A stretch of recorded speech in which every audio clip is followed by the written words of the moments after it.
Thanks very much for being with me this evening. As some of you may know, the Congressional Budget Office, an independent agency of government, released its report today on the implications of the Republican legislation which repeals the Affordable Care Act. And what they reported is stunning. The CBO estimated that 24 million Americans, as a result of this Republican legislation, will lose their health insurance.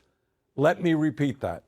Over the next 10 years, 24 million people in our country will lose the health insurance they currently have, including 14 million who will lose that health insurance next year. Now, as I know that all of you understand, the United States of America is the only major country on earth not to guarantee health care to all people as a right. We are the only major country.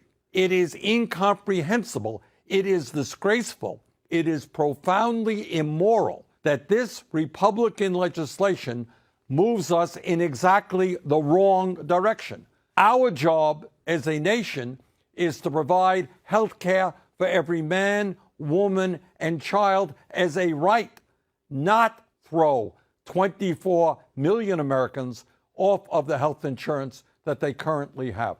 In addition, this legislation will substantially raise premiums for lower-income senior citizens.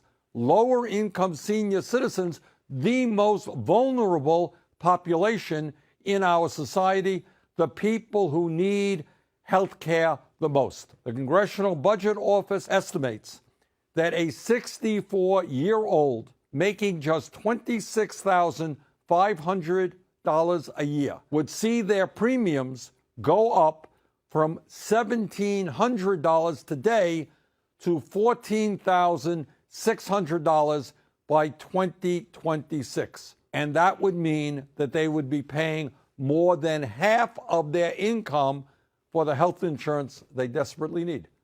How in God's name is someone earning $26,000 a year going to pay $14,000 for health insurance? Further, this legislation would immediately, for a one-year period, defund Planned Parenthood.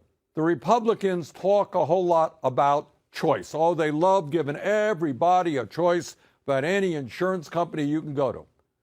Well, over 2 million women in this country have chosen Planned Parenthood as their choice of health care provider. This legislation takes away that choice. But let me be very clear.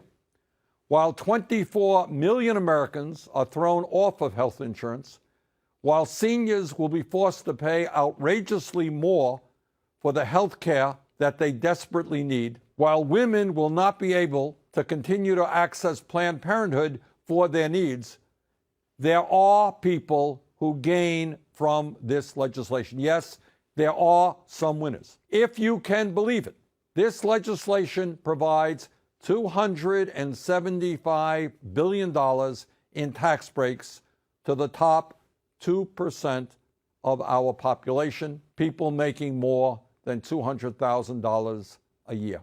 The average millionaire will receive about a $50,000 a year tax reduction. In other words, what this legislation is all about is a massive transfer of wealth from the poor and working people of this country to the very wealthiest. This is an ugly and cynical proposal. This is a proposal which, if adopted, will result in thousands of Americans dying.